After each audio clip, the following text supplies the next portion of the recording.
You're listening to Short Inspirations from Ralph. In a Moment, Part 1. Most of us can look back and point to great moments, extraordinary moments in our lives that have been life-changing. The moment when you were born and you took that first gulp of air and the whole adventure of life started. Then there was your first step. Then you became a walker.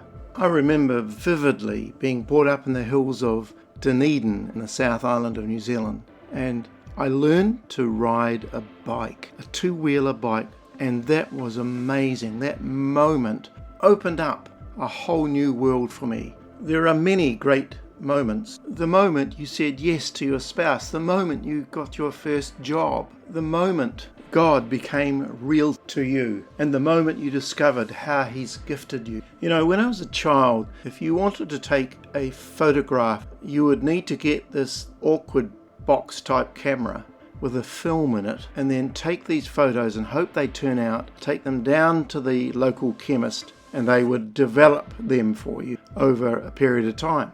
And they would capture important moments, even if they were in black and white, or grainy, or discoloured now through time. And it seems now as though we're the most photographed and videoed generation in all of history. Many of us have got thousands of photos on our phone or taking up our hard drive or storage in the clouds. They all go to help us relive the precious moments in our lives. I believe the greatest moment of your life is this moment right here, right in the present. So the greatest moment of your life is now.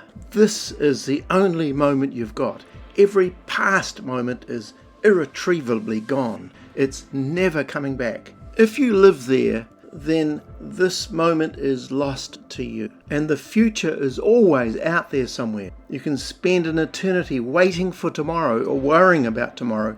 If you live there, you likewise will lose today, lose the moment, lose this precious opportunity. Right now is God's gift to you. Most of all, this is the moment that matters, because this moment is where God is. If you're going to be with God at all, you must be with Him now, in this moment. You see, there's nothing wrong with the past.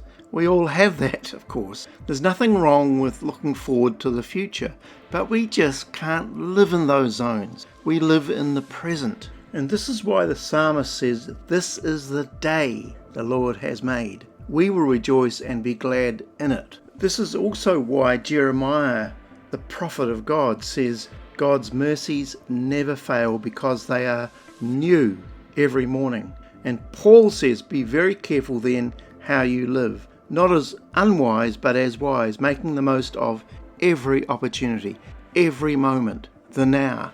And there's another great reason why this is so important, because this moment is the place where you can meet God.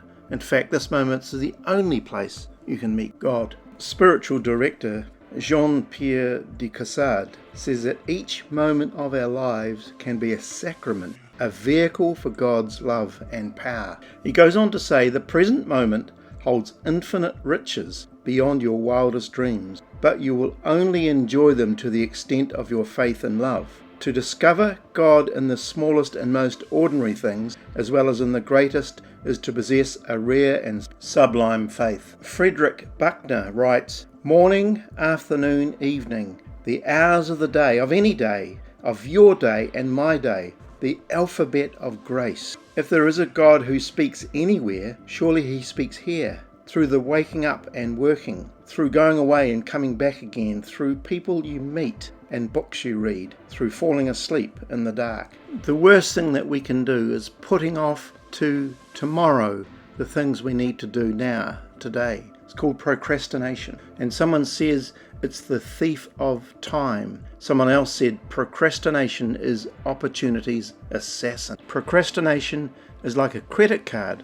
It's a lot of fun until you get the bill. I want to finish off this episode with a great verse from 2 Corinthians 6:2, where Paul says this, for he says, I listened to you at the time of my favour, and the day when you needed salvation, I came to your aid. So can't you see? Now is the time to respond to His favour.